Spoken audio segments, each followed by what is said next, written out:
The steeper path, the climb I choose, leaving comfort, nothing to lose. Through shadow trails and rocky ground, my purpose clear, my meaning found. Each step I take brings strength anew.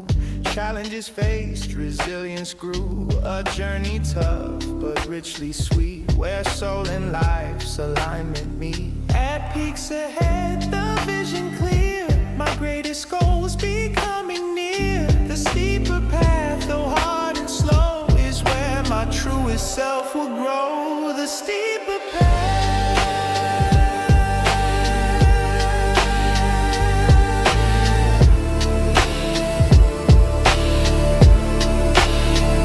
The steeper path.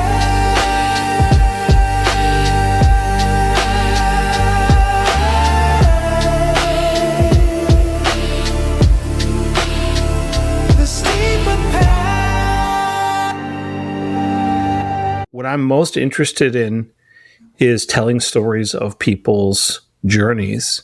And usually they're not done because we're all still on them. They're usually not something that started at one particular time in a very deliberate way and ended in a particular time in a very deliberate way. But, Right. Just kind of helping people see that there are other ways to approach a career and a life other than the linear path of know what you want to do, study really hard, get a great job. It'll all work out in the end. Because I don't think it works that way for most people. I mean, I agree. It definitely does not. At least for me, it never did. Yeah. I've always thought that was kind of, I don't want to say like a fantasy, but it's a bit of the, it may have been the truth for a different generation. Yeah. Where it's like, you go to work, you put money away in your 401k, you hope to stay in your job for, the length of your professional career effectively. Mm-hmm. And then you retire and you go on with your merry way. And that's, I think it works for some people. And again, I think it's kind of almost like a relic of the past for a lot of folks, but it really doesn't help you get ahead, right? I feel like if you want to leave your current situation or you want to get ahead, you really have to take a different path and you have to kind of zigzag your way through things. I find that, at least in my experience, I didn't know what I wanted to do. So I had to experiment with a bunch of stuff. And finally I fell into tech, and it's literally that's the way it felt. I just kind of fell into it. And then I found something. I was very seduced by coding, and there's a little bit of a power trip that you get there where you start programming and things happen. But, I would have never, as a young kid, I would have never said I wanted to be an engineer or in engineering or in tech or anything like that. That was never a goal of mine. What did you want to be when you were a kid? So a bunch of things. I want to be a professional soccer player at one point, but I think you narrowed down a lot on archaeology. I really wanted to be an archaeologist, and it was kind of like a dream. And then when I was earlier, when I was younger, I loved Indiana Jones, archaeology movies. I was going to ask, did that have something to do with it? Because I think a lot of kids came to archaeology through that movie. Definitely. But also just, my parents really were into history and culture. And so I spent time, my dad had a sabbatical and I spent a lot of time in Spain, visiting castles and things like that with him. So that was really cool. And then they always just kind of nurtured my thirst for curiosity of the ancient world and things like that. And one thing led to another. And I would get excited. I would get excited when there was a National Geographic, pyramid special or whatever. But then, I got older and I realized, I wanted money and whatnot. So then in college, I decided I was going to do be an economy major. And that didn't pan out well at all. So after, roughly a semester, I realized it wasn't for me. And I started experimenting with other things like international relations and other jobs that are other majors or paths that I thought would yield money, right? Would yield a way for me to, to change my situation and be somebody that I want to be. Didn't do well in any of those. And eventually, it was like, hey, this is a good university for archaeology and anthropology. So I took that path, kind of returning to a childhood dream. And it was awesome. I absolutely love that. Having classes in a museum. I don't know how many people have that experience, and that was incredible. And then, I got to do a lot of field work. I worked in Tiwanaku and in Bolivia. I worked in Machu Picchu, the Inca Sacred Valley. Spent a lot of time with pre-Inca and stuff. And then spent, trying to think, from pretty much from a sophomore year to about 3 or 4 years after I left college, just working as a field researcher for the university, and became friends with an associate professor who ended up kind of taking me under his wing, took me to a bunch of his projects. So I had a great time doing that. Did you get to, go out and participate actively in digs and research and, Yeah, definitely. So we had our biggest project was in Tiwanaku, which is a site, I think 14,000 feet above sea level. It's really high up. Wow. It's on the shores of Lake Titicaca. It's incredible. It's one of those places that you go to, and I think everybody has kind of a somewhat spiritual experience there, because the air and the altitude, so the oxygen is so thin up there, but it's also, it's just beautiful. Like you're in that space and in the southern hemisphere at that altitude. At night, when you look up, like you're actually looking through like the depths of the Milky Way. So like the indigenous people there, their constellations were dark spots, not light spots. Like not connecting stars, but finding the dark areas between the stars. And so that's how bright the sky is at night. It's just, you're looking through this web of stars, and the dark spots stick out more than the lights. And so there's like this, magical, mystical effect being up there. And these ruins are south of the lake, on the Bolivian side, and they're considered by most kind of the forefathers of the Incas, right? And these kind of mysterious ruins, giant andesite and limestone blocks, big megalithic site. And I spent I believe four seasons there, so that was like a big part of my my archaeological experience was in Tiwanaku. That's amazing. What were you guys trying to learn or discover about the place when you were there? Effectively, I'm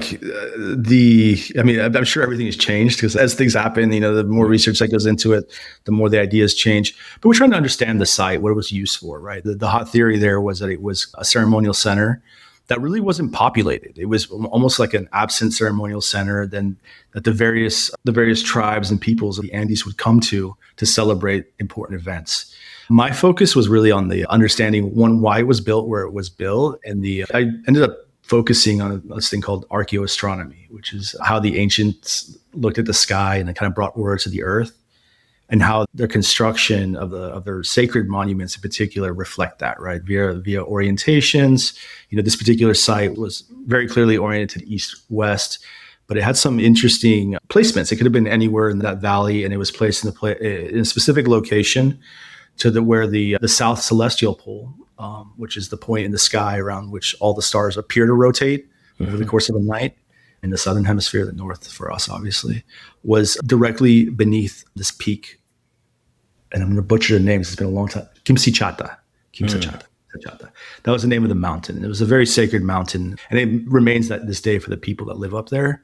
And a lot of the sandstone that was quarried, or limestone, I don't know, one of the stones that was quarried from that, or for that site, came from that mountain. So there was this cool thing of people literally took the sacred mountain, and then they found where on kind of a east-west axis, they would place the site. So that mountain from, when you're standing inside one of the pyramids of the site, you're looking out south, and that mountain peak is directly underneath the celestial pole, which gives the illusion that like the cosmos are rotating around that, right? It's very, again, like a very powerful symbol of like, hey, I'm in this place where the sky and the cosmos are so present, and this mountain is anchoring everything. And for Andean people, mountains were considered ancestors. Like they're literally like their claim to their land. They're ancestral beings that give them a right to the land. Like a very powerful symbol tying like the sky to the earth to the people. So that was really cool to experience that. And actually, we'd spent camped out nights there, like watching the sun or watching the stars and doing long exposure photography. So you get the circles of the stars literally traced out like right over the mountain peak. It was pretty. It was pretty amazing, especially as a younger guy, like to have that experience. And then one of the other things I was looking at was the western wall had a series of pillars, and they marked the sunset on particular dates. So, you would frame the solstices, and the sun basically oscillates along the horizon, basically from I think 23.5 degrees north, 23.5 degrees south, depending on when it is in the season. So the winter solstice in the southern hemisphere would have the most northern sunrise and sunset, and then the summer solstice would have the most southern, The equinox would be right in the middle. And what we would see is these pillars marked out a calendar effectively that then appears in later chronicles, like from the Spaniards when they came to the Americas, like Garcilaso de la Vega and some other chroniclers would talk about the Inca calendar and the Inca way of telling time.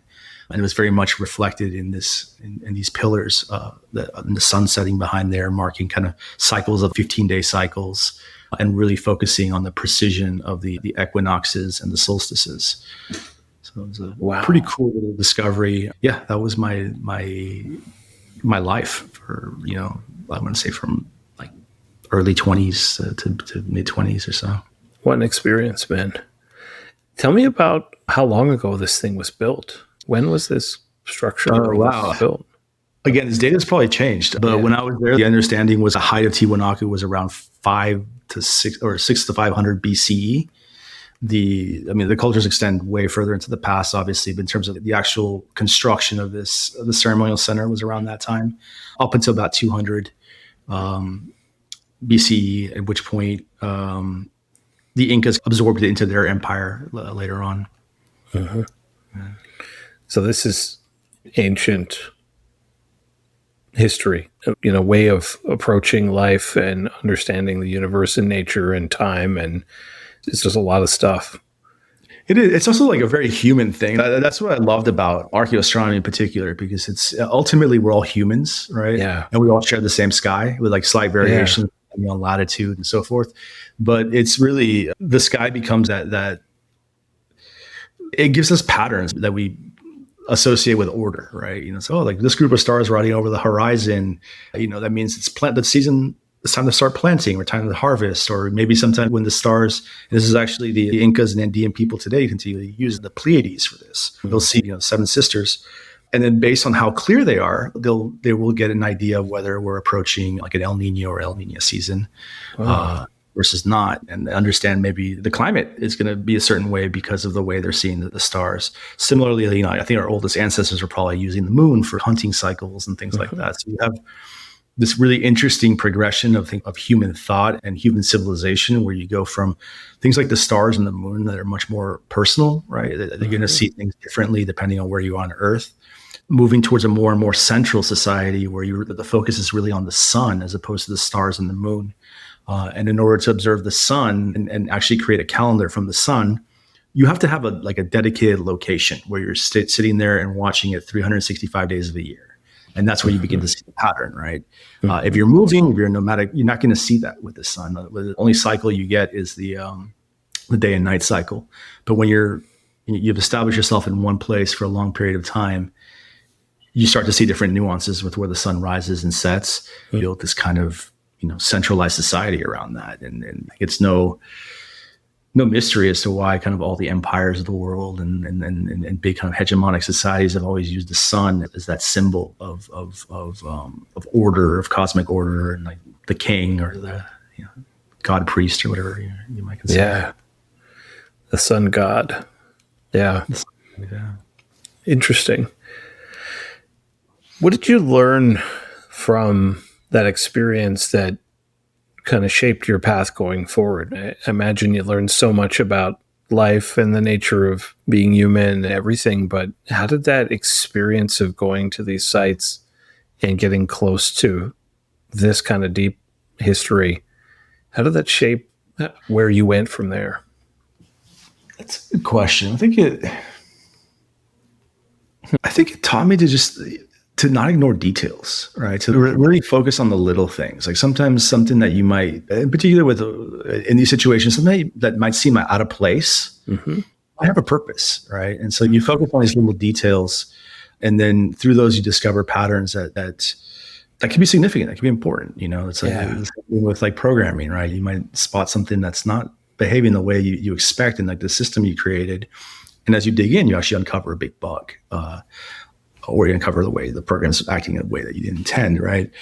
And similarly, I think the example I've always think about when in terms of finding something out of place that actually has a different purpose is also at this site in Tiwanaku, the central gateway, the doorway that you would enter what's called the Kalisasaya, which is one of the megalithic structures there. The main gateway was positioned east, obviously, right?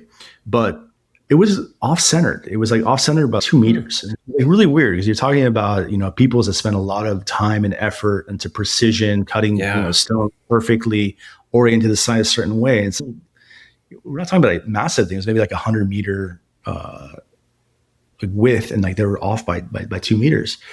And so it seemed very, very weird until we put it in context of the sky, right? And then what we realized is that it wasn't meant to mark due east. It was meant to mark the place on the horizon where the sun rose. The sun would rise, it rises exactly due east on a flat horizon. But when you have mountains, you actually don't see the disk of the sun until a little bit later, a little bit higher in the sky. So that as the sun would go up, it would go up in the southern hemisphere, up and north. And so also the gateway actually marked that. It marked the first beam of light that would appear over the eastern horizon right on the day of the equinox. And so there was a purpose for that. So that type of fueling the curiosity, like, why is this the way it is? And not letting the detail escape and following, yielded results. And it yielded results in archaeology. And I think it does today too, in tech and the space I currently occupy. That's really cool. I think it made me immediately think of how, and I don't know if it's a fair statement to say, but my perception is how much more observant people were then of the smaller details because their lives were a lot slower paced and they were so much more dependent upon nature and so much more. It was so critical to be aware of all these little things. Right? Yeah, I mean, I think we've lost that. As humans, we've lost that, right? Entertainment is a quick fix. We have TVs, we have phones. We don't spend time looking at the sky. We don't spend time looking at how nature around us changes. And so the inputs were very different back then, right? And in order to bring order, they have, you're looking at the sky, you're looking at the ground around you, you're looking at changes in the winds, like whatever it might be, forming patterns. So the human brain likes to form patterns, understand that those patterns could be useful. They could be useful for bringing order, for helping dictate agricultural cycles, hunting cycles, whatever it might be. And today we don't need that, right? Today we just we want to tell time. Yeah. We look at our watch, we look at our cell phone. You want to see what the weather is, or it's going to be tomorrow, or you can just go onto the weather app. You don't have to. You don't have to look at nature to understand that, and it's sad. Right. To me, that's we've actually. I think part of being human is being part of the. The whole that is our Earth, our world, right? Mm-hmm. And we're a little detached from it today. In a sense that the ancients were much more tuned to much more differences in the earth. Yeah, no, I can't help but think about that because they didn't have a knowledge base of understanding the way we do today. With modern world, we have thousands of years of human history and knowledge behind us, plus the compounding of technology to make it all accessible within screens in our pockets. And there's so many things we take for granted that we don't bother to spend time figuring out. What time is just time. We don't bother to figure out how to tell it. We don't. Yeah, I mean, I'd be curious to see how many people could tell, use a solar dial to actually figure out what time it is. And I think it's super interesting how so many different ancient civilizations came at the same problems through different tool sets and different understandings, but they all kind of came back to, some basic things: observation, looking at the animals, at the sky, at the wind, at the sun, and the stars, all these things to try to deconstruct and reconstruct, like, what is happening around us? What are we a part of? And even, that simple observation of people being nomadic versus being stationary, and how being stationary allowed them to build a tool, basically, to figure things out. Definitely, the site in itself, became a tool, not just a temple or a sacred calendar. It became a calendar. Yeah. That's and also a theater too. That's the other bit, because you can imagine now as you have in charge, whether they consider him a god king or a salt king or whoever, standing behind that doorway, right, as the light of the new, of the equinox light comes through, or the light that's marking the beginning of the harvest season, the planting season, and they're literally heralding this cosmic event, and it becomes theater for people to watch and see. It's super powerful because it's these sites are they're everything, right? They're a combination of like holy pilgrimage sites that people would come from all over the world to visit. They're, because it's like a music festival, people are coming and there's trade happening, right? It's a huge opportunity for, for instance, in Tiwanaku, we have evidence of people coming from the Amazon all the way up, and in other parts of the Andes as well. So like you have, effectively different cultures coming together for this event to celebrate, some solar event. And it brings with it trade. It brings with it that aspect of people's houses are generally built of perishable materials, but these temples are built of stone. Right? So you're moving from like the world of the humans to this eternal world, this world that it's always there, right? This kind of mythic plane. And I would love to have a time machine, be able to go back to see what one of these events was like. Actually, funny story. This is during my time in Bolivia, Evo Morales had come to power, who was I forgot who the guy who preceded him, but I was there when they overthrew the president. Carlos Mesa was his name. And when Morales came to power, where he kind of did his big kind of like acceptance speech and everything was at the site. And he literally rode in, because we would have tourists from all over the world, really, that would love to come to Tiwanaku for the solstices to celebrate the winter solstice there. And on the winter solstice morning, which is in Christianity, we identify as the birth of the sun, right? But it's the same concept, right? So after long, cold nights, this is the first time that now the sun's rising, and it's going to bring more warmth and more light throughout the year. As the sun was rising, there was a helicopter that was rising behind that mountain with the next president of Bolivia. And then he came and he gave a talk inside the site. And for them, for him, it was a big kind of tying it back to his people. He was one of the first truly indigenous presidents of Bolivia. So. Wow. Some real symbolism in that one, huh? Yeah. And it's also, it's probably being used the same way, 2,000 years later as it was when the site was first built. Yeah.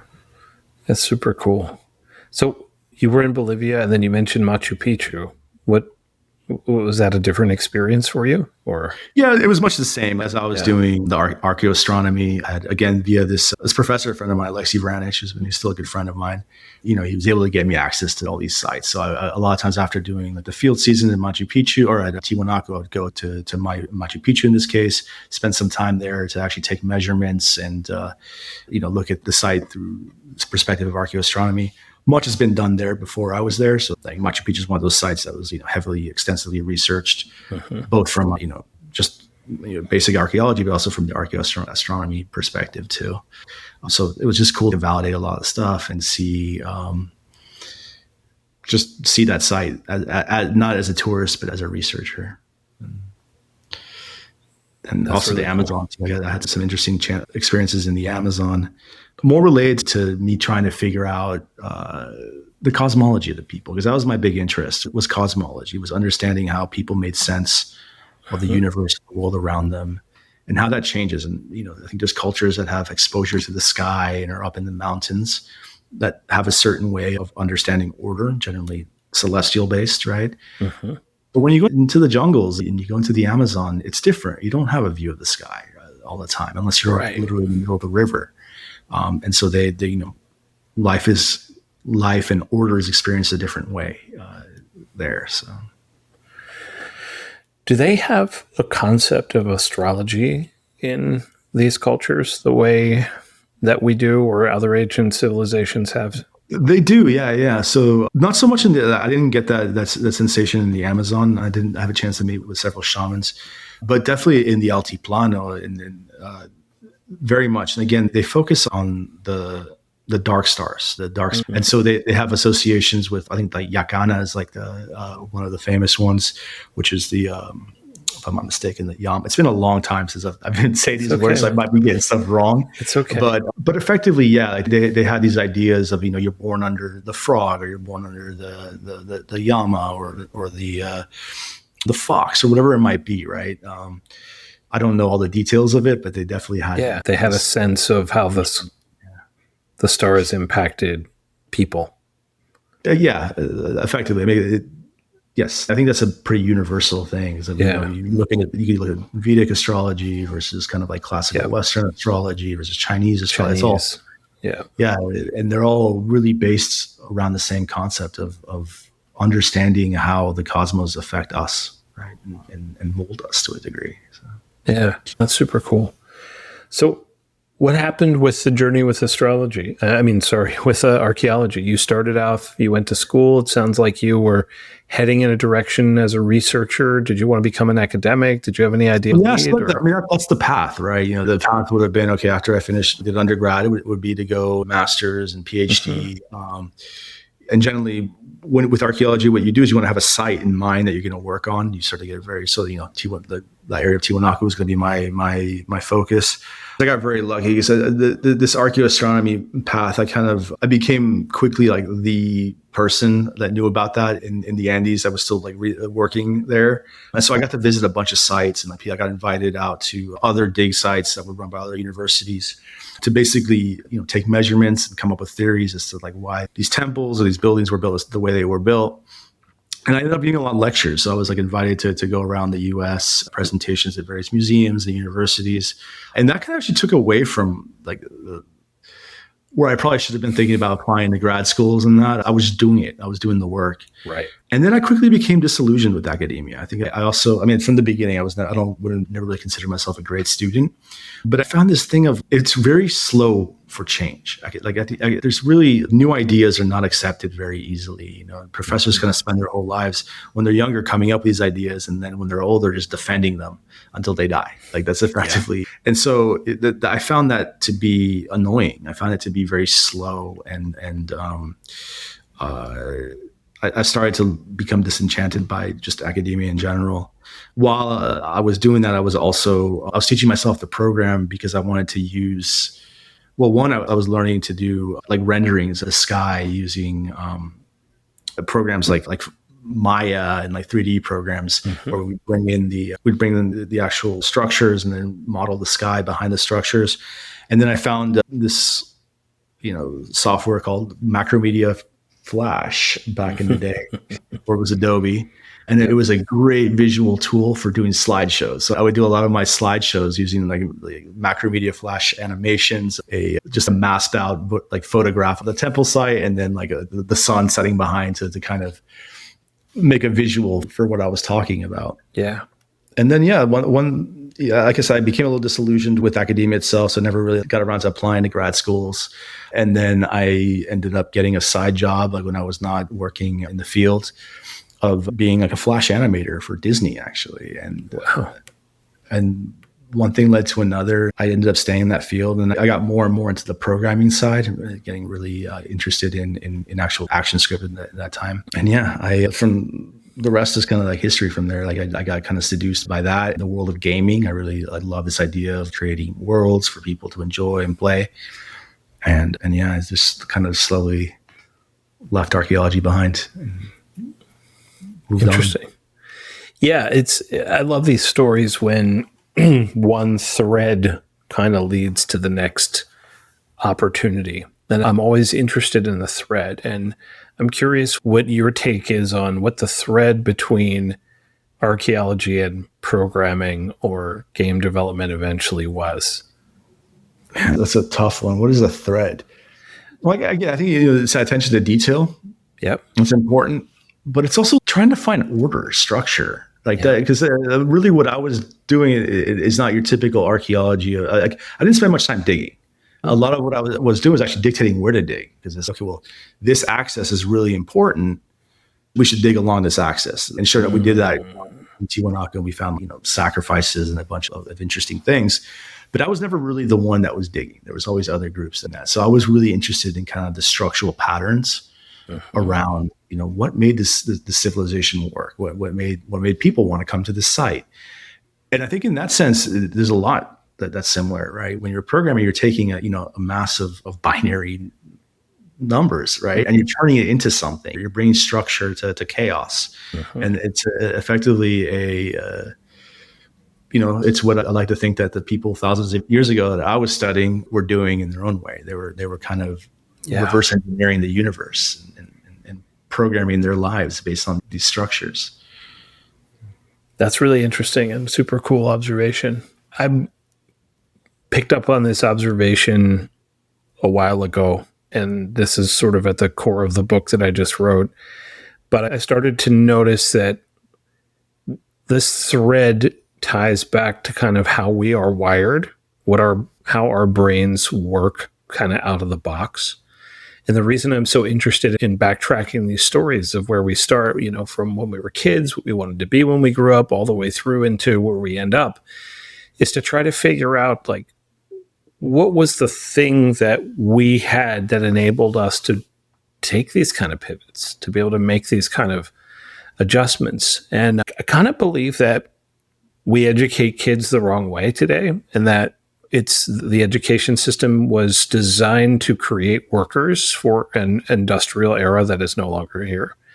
And it was designed to create people with a set of skill sets that can be broadly applied across the economy, but it doesn't necessarily take into account who we are by any means. It's, here's what we need you to become, learn this thing. And the most interesting people who have the most interesting careers and the most interesting lives tend to kind of recognize that and go, this doesn't feel right for me. Like, I'm doing a general ed, broad, Renaissance man education doesn't feel right to me. The thing that my brain really feels good about is this type of thing, problem solving, or playing a sport, or music, or working with people, or there's something there that we're kind of wired to. And that's what I find really interesting about this, is that I'm starting to see some of these patterns of, you were interested in these problems, like, why does this temple, this structure exist? How does it work? What was it there for? What were these people doing? Why did they build it this way? How did they build it this way? What role did the light play? Did the structure play? Did the, whatever. And that same curiosity of unpacking and looking for the details just extrapolated into the next chapter for you. Yeah. One, I fully agree with that, with the statement that I think our education system is antiquated, but not, it's setting up people to be gears in a machine of that is not really running today. It's a different, like, you're going to need a different set of skills to be successful in the future, particularly as we look at, AI and what's literally happening in front of us. And so that ability to nurture curiosity and let people, form their own patterns and expand out, that's not in the benefit of the system, right? Like, you can't have a massive society and have everybody thinking that way, because it creates chaos ultimately. And so you need to have some form of regulation and keeping people so that they're, speaking the same kind of social languages and the same values, are able to plug it into the greater civilization. So, to a certain degree, it's also a necessary bit, but I think we lost something as humans. I think when we go back to what a classical education was considered, where it was, geometry, mathematics, art, music, it was so much more, and it was so much more holistic, come, the Enlightenment. And all of a sudden we started splitting these things and saying, no, there's a separation between chemistry and alchemy, right? There's a separation between astronomy and astrology, right? Between, like, mathematics and music, like the artificial separation, which in the end, like, why do we have to say that there's a difference? Why is one correct and the other is not? When ultimately it's all about the human experience. It's about how we experience these truths. And so we talk about the Enlightenment as this thing that, like, moved us a certain direction. It was great for many reasons, right? But we left something behind as a result. We moved forward and we lost that part, that truly, like, holistic nature of learning. I think we dropped. Now,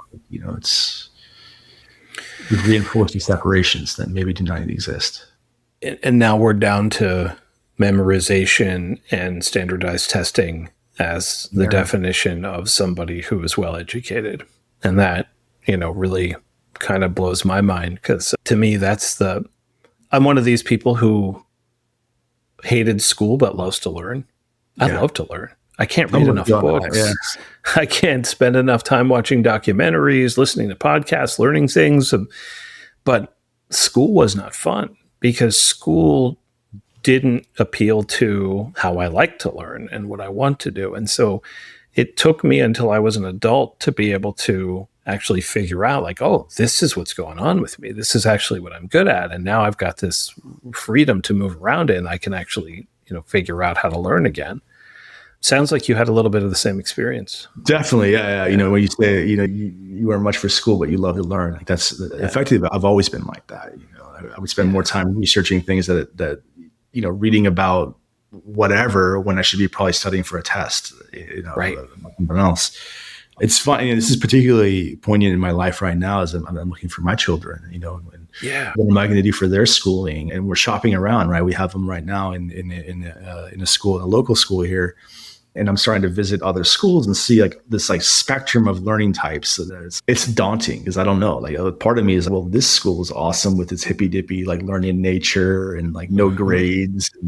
But is that truly going to prepare them for the world or not? So those are the things that are going through my mind because I think it's a problem with scale. I think that very complete education works at a much smaller scale. But the second that you're talking about millions and millions of people having to get through the system and get into the workforce, it doesn't work. Like you need something that's more like rigid and structured in a certain way to get a certain outcome at the detriment of us. Right. But that's the system in itself works. I certainly don't know the answer, and I don't think I could, pontificate an alternative off the cuff here, but it's something I think about a lot. And I think for the people who realize, oh, I'm different, I think differently, I learn differently. If you're aware enough and educated enough to know it, then you kind of have to do something about it your own way. And I think I hear you as a parent when I look at my own kids and think, is this the right way for them to learn? Right. So I've got a 4-year-old who goes to Montessori school, and he just loves it because it's a very awesome model for early childhood education, heavily exploration driven. It's child first. You learn things like the ABCs and numbers through the things you're interested in, not by memorizing the ABCs and numbers and learning how to write them, but maybe you learn the ABCs because you're interested in nature or sports. And you learn that through the context of nature or sports, right? So it's different models in different ways. I love, just thinking about how do we, in the future build a system that could do both, could scale and could recognize. And I guess, different models have tried to tackle it through tracking and early testing. And, Europe has done it, Asia's done it. But sometimes I think I get wary of that too, because if they had tested me in high school, I probably would have ended up being tracked to be a car mechanic or something ridiculous and not who I am, because I wouldn't have been the academic performer that they would have said, oh, this guy's going to be super smart and would do something else. So I don't know the answer, but I think, most of the people I work with are adults trying to figure it themselves out. And it kind of comes back to this thing of what I call alignment, which is, are my interests, my abilities, my talents, my passions, my values kind of working in one direction to shape the direction of my life and my work. And I think it's really interesting that people like you and myself ended up in tech, because there's a certain amount of space and free reign to color outside the lines in that environment. I'm curious about your experience. It sounds like you went from, I want to learn about programming and use it as a tool to solve a problem, to I'm kind of doing this for a living. And then it kind of led to a bunch of different places. Was that the right environment for you to go figure yourself out?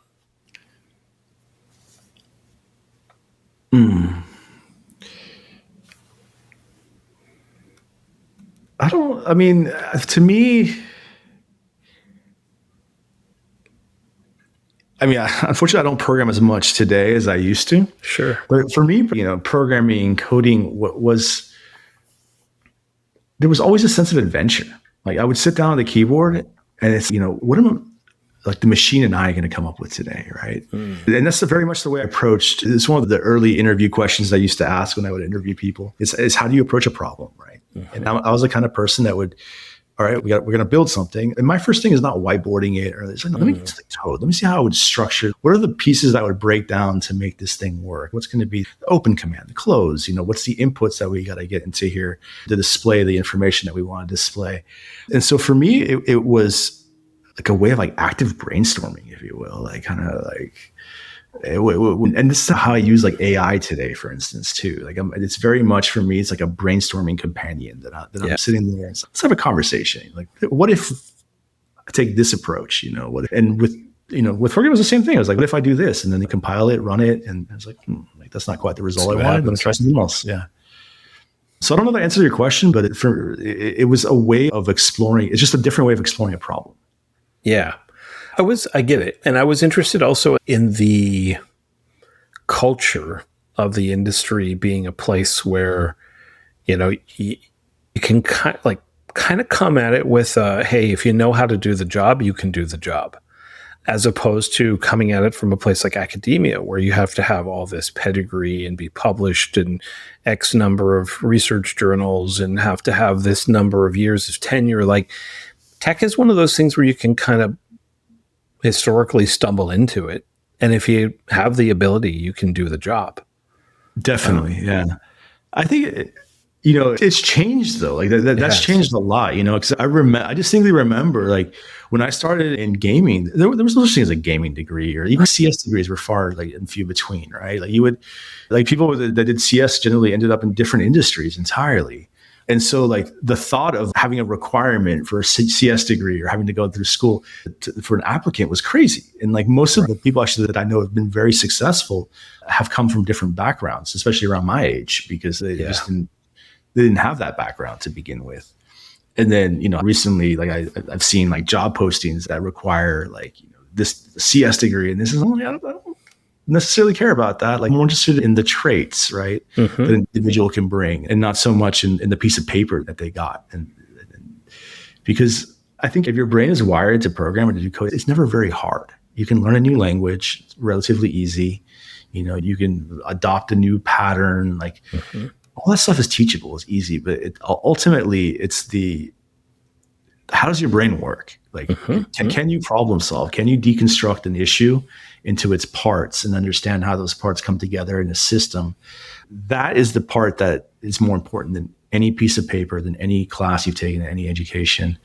So, yeah. This is the key insight that I'm going to keep coming back to. If you are wired to do something, you will figure out how to do it, and you can do it excellently if you put the reps in. But if you're not wired to do something, no matter how hard you try, no matter how many courses you take, no matter how many degrees you take, you're still not going to excel at it. It's sort of like inertia, if you don't have it. And, like for me, I am the least interested in programming of anybody you'll ever meet. I'm not an engineer, even though I worked in tech for 27 years. Every time I sit down to try to write code, I find it a combination of insanely frustrating as well as boring. And it's not that I don't appreciate it or find it interesting or beautiful. It's just my brain is terrible at abstract logic and reasoning. The symbolic math stuff, nope, not my thing. I'm way more interested in what you do with the code than I am on how it all fits together than I am the actual code itself. Right. So I get it. I understand how it works. I've taken programming classes. I understand how computers work, how computers think. But the process of sitting down doing symbolic math all day seems mind-numbing to me. It just does not work with my brain. But that said, I have a lot of other things that I can do and do well. And so I found my way around it. And that's where I come back to is if you're wired for it, just like you said, it doesn't matter if you have a CS degree or not. If you're wired for it, you have the brain for it, you can work on any stack, you can work in any language, you can evolve wherever you go, because it's just learning how to do a new thing, right? It's just like with music. If you know how music works and how to play music and how music functions as an art and a science, you can learn how to play another instrument. You can learn how to play another genre. But you just have to put the reps in. But if you don't have that, built-in wiring, you're going to struggle. Yeah. Well, ultimately, you can't fight nature, right? Yeah. Going back to the ancients and we were talking about, it was all about being in sync with nature, like your own personal nature, and also the nature around you, right? So yeah, I fully agree. I don't think you can. I mean, there's a degree of you can teach yourself new skills. There's no doubt about that, right? For sure. But you can't to truly hardwire your way of thinking or rewire your way of thinking. I think that's actually. I don't think that's possible. I think we have behavioral traits that are just part of us, and if we don't lean into those, I think we're ultimately always going to be kind of fighting and struggling in life. That's why, I'm waiting to see how my sons develop, because I highly doubt either one of them will be programmers today. Right. But, and they're both so different, and they both already rationalize the world in different ways. Isn't that interesting? And so it's, you have to fuel your nature, because I think that breeds success, right? When you're doing something that truly jives with who you are, you're going to be successful. If you're doing something because you want the image of success, or you believe you should be doing this, or you're told you should be doing this, you're always going to be fighting an uphill battle. I agree with you. And this came from me like the minute I was around. The first time this became clear to me was when I was working at Microsoft in the 90s, and I had my first exposure to Bill Gates. And Bill Gates at the time was the richest man in the world. He was, an otherworldly legend. Nobody could figure out who is this genius who created this Microsoft thing and so much wealth and the stock value, and it revolutionized the way we all work and think. And I was curious too. And when I finally got a little bit of exposure to him through, internal meetings, reviews, and just being in the same room and seeing how he functioned, I was like, okay, let's find out. I went into my archaeology mode of I want to observe and explore and understand. And I, saw things about him that I was like, that's interesting. This guy is insanely smart. First of all, duh. Second of all, he's insanely curious. Third of all, he's insanely competitive. These three things he just does all day.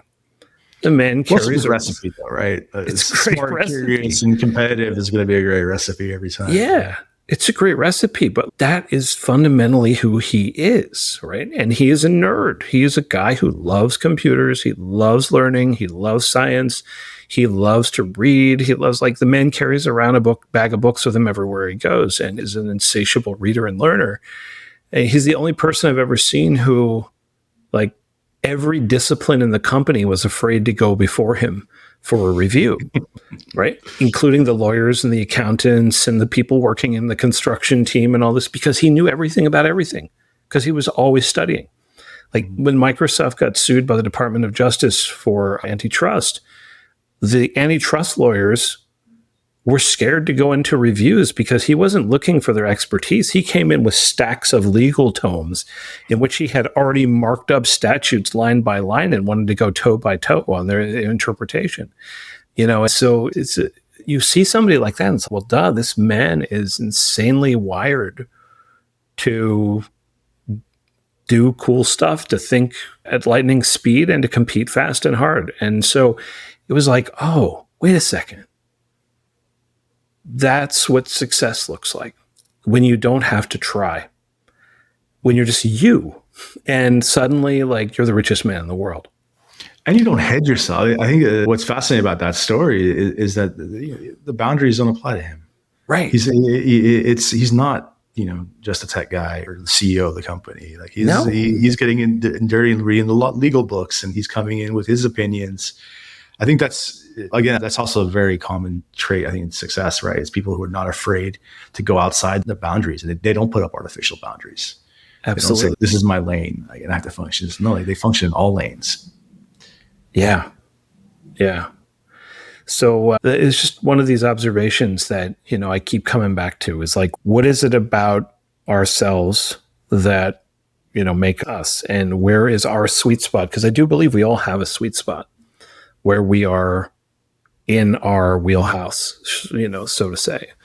And so you've started to figure that about yourself, and I know the journey is far from over. You're still peeling the onion. Still figuring it out. Yeah. Yeah. And now you make games for a living and work on some very interesting and successful games. What is it about making games that sort of drew you into that world? I think it was at different points. So early on, the idea of making games was building stories, right? It was building narratives for people to play and enjoy. And the first big gaming company I worked at, which was basically went under about 6 months after I joined her, was really like a game like that, which was a kind of a like RPG driven like city builder type of game. It was just a lot of fun. It was a lot of fun to work on and build. And so that was initially my drive was like, oh man, I want to create these awesome experiences, these awesome stories. And then over time it became more of, I want to create awesome tech. I wanted to solve all the hard problems, be able to, one of the things was like I don't know if you recall Flash early on, but it was never really 3D. So there's this thing called like paper vision, which is like this fake 3D. And I got really into that because to bring the illusion of 3 dimensions onto it, like it was just awesome. That challenge was incredible. And then over time it became building systems. Like I got really excited around, okay, how can I create a core system that then all my peers could use to just express their artistic vision, express the creative intent of what they're building. Along the way, though, I don't know if you can tell, but I lost the purpose, right? Because that's not what games are about. Like games are about the first part, how I first started, which is building amazing experiences for your players. Right. And then, ironically, as I got more into management and leadership on the game side, I came back to the roots, came back to that. What's in it for the player? How do we craft this phenomenal experience so that the creative intent of our artists come through? The technical performance is beautiful and doesn't get in the way, and over time, it's become less about the tech itself and more around delivering that to our players. And just the fact that you work on something where, millions of people choose to reach into their pocket and pull out and play that's so rewarding. That's amazing to think about, and I, to this day, today I probably have, I don't know, maybe 20, 30 lines of code in the current game I work on, but I very much feel part of that process of building the delivery mechanism to give stories to players and give them a bit of escape in their day. Yeah. It's still contributing to that directionally by influencing and helping others be able to do the work at that level of detail, right? Definitely, yeah. Yeah. Did games have anything to do with, or did you look at games before in the past with your past career in archaeology? Have you ever thought about this is a totally random thing, but I started thinking about the history of games, and have games always been a part of societies? It's true. Games have been around forever. Right? You go back to ancient Egypt and stuff. You'll find I think they're called MN. Was these boards that one was found in Tutankhamun's tomb. Yeah, I think ultimately humans will always they need that part of entertainment and also it's a brain exercise. Most games are involved. The beautiful thing about games is that there's a dialogue that's always happening, right? It's one of the things it's one of my arguments for video games as opposed to watching TV, which is very one-dimensional. It's just information coming at you. With games, there's a dialogue. There's an input and output between the individual playing and the game itself, whether it's a board game and you're playing, or a card game and you're playing with other people, or a mobile or video game, right? There is this back and forth that happens, and you kind of that experience is created kind of in between, right? It's in that relationship is where the experience comes. But, to be honest, I've always loved games. I've always been a bit of a gamer. I game far less today than I did before. In archaeology, I had a lot more free time. So I bet. My thought was always around archaeology would be like, oh man, these are so cool. Let's bring all these temples, digitize them, and bring them into an RPG. Make them the environment for a level or something like that. Still something I might consider one day, but not what I'm currently doing. But yeah, I grew up playing games with my family. I always found that they're good. It's about people, right? It's about bringing people together. And yeah, I still to this day, I love it. I'm forcing my kids to, play board games, and, we dedicate a little room of the house to this is where we play games. I like that. So you play board games with your kids as a family activity? Trying to, yeah. One of my kids is 3 years old, so you can imagine how hard that is. But, I get it. Yeah, we have some lightly structured board games for my 4-year-old that kind of have rules and kind of don't, where nobody wins. You just kind of go through the activities, and he loves it. He loves the interaction of everybody sits down together. And yeah, it's funny because I actually have a 20-year-old son and a 4-year-old son, and I have a 15-year-old daughter. So I have this big spread of human development in my life.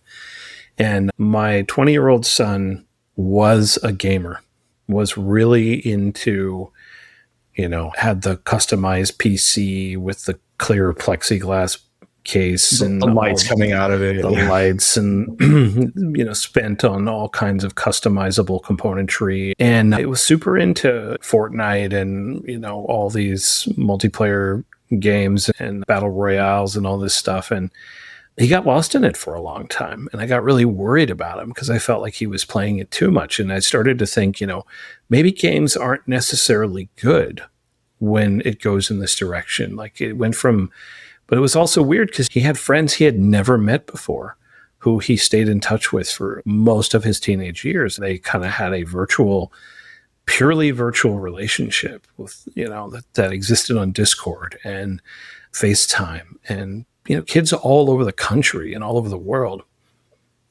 And so I went through this exploration of trying to understand, like, where's the line between healthy and not healthy? And I realized I couldn't participate in it. I couldn't play with him.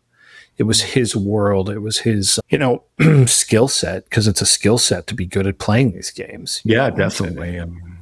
It's like having developing a whole mind-body connection for these fast twitch games and stuff. And it was like, it sort of lost me there. And so for a while, I started to drift away and think, oh man, maybe these games that he's playing are not healthy for him. And then I saw another side of it with the social aspect. But then he started to fade away from it as he got older and started to realize, I want to do more than play in my bedroom. And then I see the goodness of people coming together, like with my kid, who 4 years old, wants to play together. And just kind of reminds me that this form of play is a part of the human condition. How do we keep it healthy and put the right boundaries and the right ways, of doing it up is always the real challenge. But yeah, I think it's cool that you are in that world and living it at the same time with your kids. Yeah. I think, as with anything, the danger is in escapism, right? I think and I had my, I got into it much later in life, but things like, World of Warcraft and where I just spent 30 hours at a time in doing raids in front of a machine. I don't think that was healthy, to be honest. Like for me, but ultimately I realized that, right? And I think that I think with most things, I'll say the same thing about, drinking, just going out and partying, like everything with balance, right? And games are something that I do think that they're essential to human development. I would say that play, like learning to play, learning to understand rules of engagement, like all this stuff that games teach are super valuable for like how we relate to each other. Mm-hmm. But as with anything, if you're never seen the light of day and you're just in front of a TV all day long or a monitor all day long, it's not healthy. It's not good for you. And I think that's, but we could say the same about, an artist that's just sitting there drawing all day long. Get out, go meet anything people. That's, overcorrected for or oversaturated has these risks of downsides. Yeah. That's super interesting. What I do with my kids actually is because they love Legos. So what we do is we'll build some Lego characters, and I'll build them like a level, and then with dice, I'll just make up the game as we go along. Right? So you want to move here? You can only move 5 spaces. They'll move 5. Like, the door's locked. Are you gonna try to unlock it? Yeah. So here you got to roll a 4 or higher, and then So that's something where I got the little kid, like Damien, who's a 3-year-old, involved with Lucas, my 5-year-old, and they're able to they get excited over the dice rolls, and they both can count the pips so that they understand what's happening. And it's just, but I use it as an educational tool too. I think that's a way for them to understand numbers, what's higher. Yeah, I love that. That's really cool. Thanks for sharing that, because I might have to try that one. My youngest both of my sons are Lego kids, and they love Legos. They love that just box of possibilities. And, I'm one of those people who builds what's on the box and is, I spent so much time building it, I don't think I should break it up. All my kids like build it and then break them up and make other things, which I think is great. And so like figuring out how to make that clay interesting in other ways that you can learn from it other than just building what's in the instruction box, right? Definitely. I'm a Lego kid still, I think. So, but what I found myself doing is, especially with the figures, I end up buying one for myself. So it's like, and because when I was younger, I was the same way as my boys are, which is, okay, I'll build the instructions like really quick, build it like it's on the box. And by day 2, I'm bored with it. And I'm already doing different, different manifestations with those Legos. Yep. And my kids do the same thing. It actually drives me crazy because I'm like, well, like that starship was so cool. Like, why did we break it up? Yeah. Isn't it funny how as adults, we like want to preserve the thing that was on the box because we put a bunch of time into it, Yeah. And the first thing they think of is, okay, cool, next. Yeah. Legos, when they're finished, look like a toy that you would buy a completed toy and you're supposed to play with it, but that's not how they see it. They see it as, oh, okay, I did this. Now I'm going to go do another thing and make a new toy. Yeah. So, yeah, I love the imagination these things bring about. That's super cool, man. So you're on this journey now. How long have you been working in games? My first job would have been 2009. So 2009. 16 years. Oh, man, 16 years. 16 years. It's a long way away from when you were out on archaeological sites in South America. A lot of time now inside on Zoom doing this thing. How do you hold on to that part of you that is still there, I'm sure? I miss it a lot. I think it's mainly through like reading and, documentaries, things like that. Luckily I have an opportunity to travel quite a bit. So I travel with my family a lot. We travel and I tend to drag the kids to archaeological sites and museums. And I bet you do. Yeah, I'll make up like they were watching a while ago, some TV shows called Novel More. So a YouTube show around like these Playmobil figures. And we were in Greece. And so we went to the museum. So I wanted to see, the figure. So I had to kind of create a story. I was like, no, this is not Zeus. This is, I forgot what the guy's name is, but basically you could use like the same archetypes that show up in kids shows. And I was just telling them like they were the characters from their kids shows and they loved it. Right. So to me, it's sharing it with my family, with my kids. I might watch something or read a book, and I like to tell them a little piece of history, a little bit where that comes from. Or, recently Lucas has gotten really into Star Wars and he saw something with, I forgot one of the planets, and there's like the pyramids. And I was like, oh, Lucas, like those pyramids are real pyramids. They're in the Yucatan. And so like I showed him like the Mayan pyramids that are actually like they show up in Star Wars. And so it's that kind of stuff. It's really teaching, right? But teaching my children. And that's an avenue that I found that kind of has, kept me connected to that previous world. Yeah, I think it's mainly that. Like Yeah. Do you ever think you'll go back or go do something like that again? Well, I do. And I've had this conversation with my archaeological mentor before. I actually last met him in Sevilla, like randomly I went for a work trip and then he was there as well. And so we had a beer and we chatted a bit and I was like, yeah, like I do miss it. Like at one point I would love to come back having an entirely different perspective now, and not think about it as something to make a living, but more as like a passion project in the future. Yeah. So yeah, that is something that I would definitely consider coming back to. I think it'd be super cool. Just because we start on something that we, really enjoyed and walked away from it doesn't mean we can never go back. And I think it always stays a part of us, even if it isn't the thing that we make our living off of.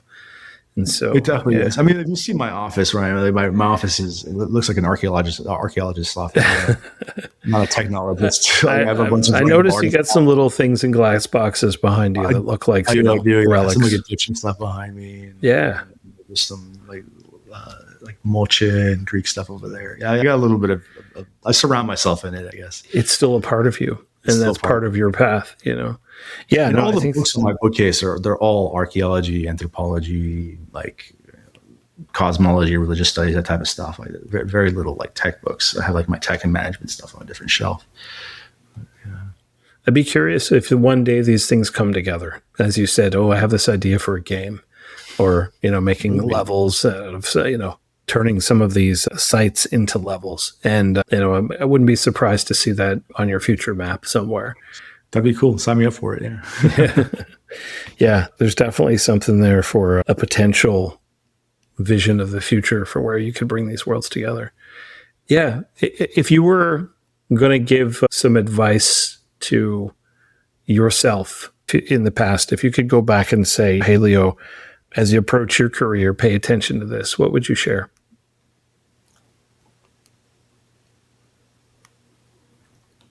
I think that you're always learning. Like every experience, like ends up making, who you are in the end. And there was a lot of times where, I had a rocky path all the way here because, there was times where I literally thought, like, how am I going to make a living, right? Like, how am I going to put money on the table, like anything like that? And it's just, enjoy the ride. Every single experience is a learning opportunity. And I think you come to that realization later, but sometimes you're not able to extract as much as you should from the experiences because you're so caught up in the moment and it's so close to you that you don't have that perspective of like, what can I learn from this? How does it make me better? How does it make me more resilient? How does it make me stronger in life later on? So that's just enjoy the adventure along the way. That's beautiful. I couldn't agree more with that. What have you changed your mind about since you were young that you may have believed or held on to? That I have the answers.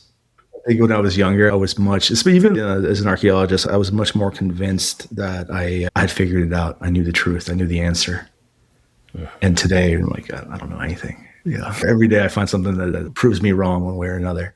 Mm-hmm. So I think that's the biggest thing that's changed. It's just, humility. Like you learn, not to say I'm a very humble person today, but like, I think you when you're younger, you have a certain approach to decision-making and that changes. It changes as you have to become more responsible for other people and so forth. It changes. Mm-hmm. That's great, man.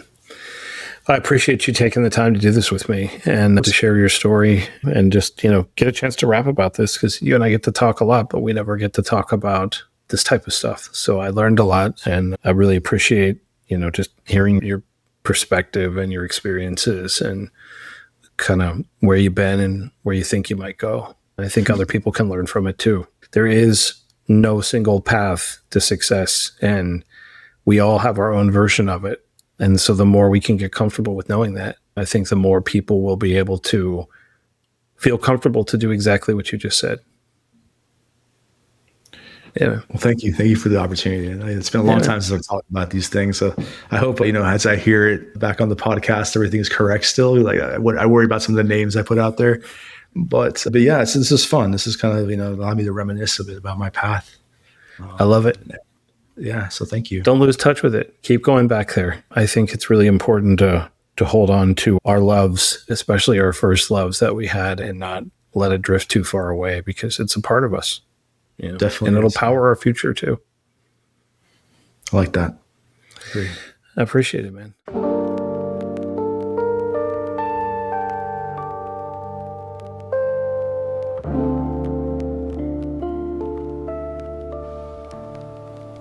Steeper path to climb I choose, leaving comfort, nothing to lose. Through shadow trails and rocky ground, my purpose clear, my meaning found. Each step I take brings strength anew.